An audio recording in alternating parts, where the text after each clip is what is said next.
আমি একটা মাহফিলে আমি একজন মুরব্বী মানে বয়স্ক মানুষ মাহফিল থেকে বের হয়ে যাচ্ছিল, তো এটা আমি কখনো অ্যালাউ করি না যে আমি যতক্ষণ আলোচনা করব সবাই থাকতে হবে, একজনও যেতে পারবে না, কারণ আমার বিক্ষিপ্ত কথা তার কাছে বিক্ষিপ্ত একটা মেসেজ যাবে, কিন্তু আমার পুরাটা আলোচনার ভিতরে কিন্তু একটা মূল থিম থাকে। তো সে যদি অর্ধেক শুনে চলে যায় তাহলে তো সে আমার মূল থিমটা পেল না। তো ও যখন চলে যাচ্ছিল আমি তখন ডেকে বলছিলাম যে আমার মতো করে আমি যে মুরব্বী মানে যাওয়া যাবে না, এটাই ইশারায় বলছিলাম। তো এটাই ভাবে যে আপনার ছেলেরা এইভাবে নেবে এটাই বুঝি নাই।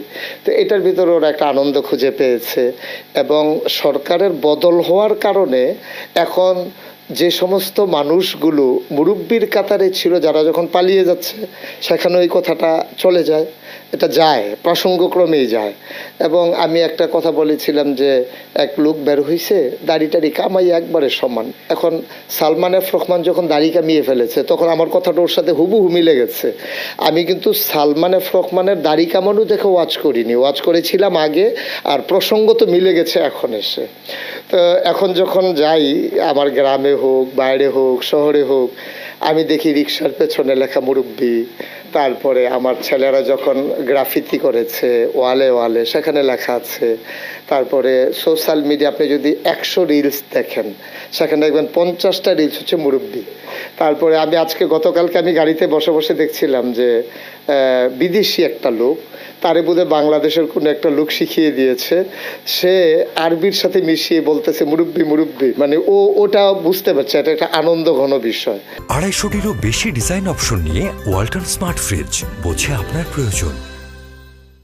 তা এটা নিয়ে আসলে আমরা তো খুব দুঃখী মানুষ, বাংলাদেশের মানুষ, আমরা আনন্দের উপলক্ষ খুব কম পাই।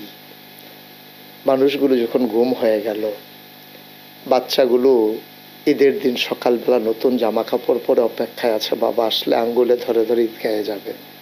আপনি বুঝবেন তার বেদনা, আপনি বুঝবেন তার না পাওয়ার কি চাওয়া। বাচ্চাটা কাপড় পরে মা সাজিয়ে দিয়েছেন, যাচ্ছে না, বাবা আসলে আঙ্গুলে ধরে ধরে ঈদগাহতে যাবে। স্ত্রী জানে না তার স্বামী আছে নাকি নাই, আর সে ছোট্ট সন্তান হয়তো মনে করেছে কোনো কারণে বাবা দূরে আছে, আসবে আঙ্গুলে ধরে ধরে ঈদগাহতে নিয়ে যাবে। আমরা দুঃখী মানুষ, ঈদগুলো আমাদের এভাবেই গেছে গত 15টা বছর।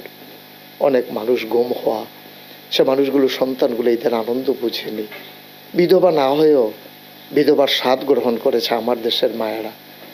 আপনি বুঝবেন না এই যে কেমন আকুতি, সেই কষ্টের মাঝে দ্বিতীয় স্বাধীনতায় আমার মুরব্বী বলা যদি একটু আনন্দ দিতে পারে, আমি মনে করি 15 বছরের দুঃখ তাদেরকে ভুলিয়ে দেওয়ার জন্য একটা শব্দই যথেষ্ট।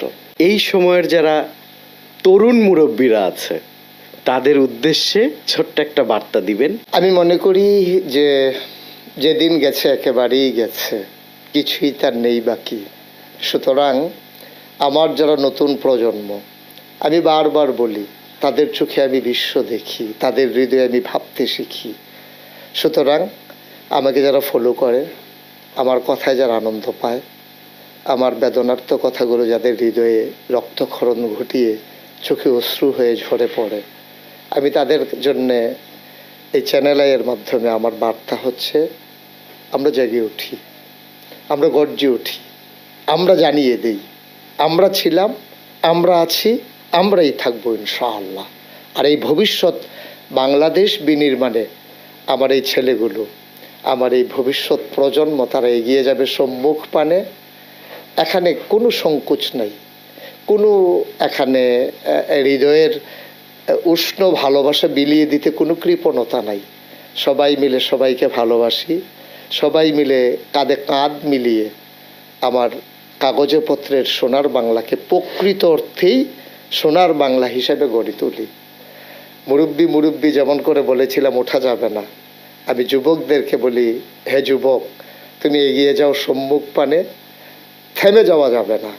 মুরব্বিকে যেমন বলেছিলাম উঠে যাওয়া যাবে না, আর যুবকদেরকে বলি আগানোর ক্ষেত্রে নো কম্প্রোমাইজ, থেমে যাওয়া যাবে না, আগাতে হবেই আমাদেরকে ইনশাআল্লাহ।